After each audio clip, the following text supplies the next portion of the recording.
I would tell her to forgive herself so that she can be a little more joyful. Always be positive. Trust his instincts on what he believes is right and wrong, and also to follow his heart.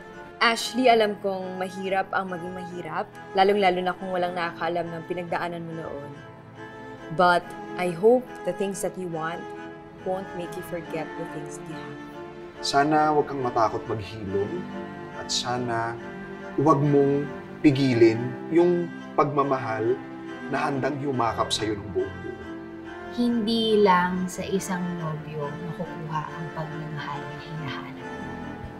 The truth will set you free. Ang advice ko kay Ana Sarmiento is to be more open, to be more risky, and siguro to be able to jump sa kanyang emotions, especially sa mga taong mahal niya. Siguro mas maging open na ipakita kung gaano siya talaga magmahal.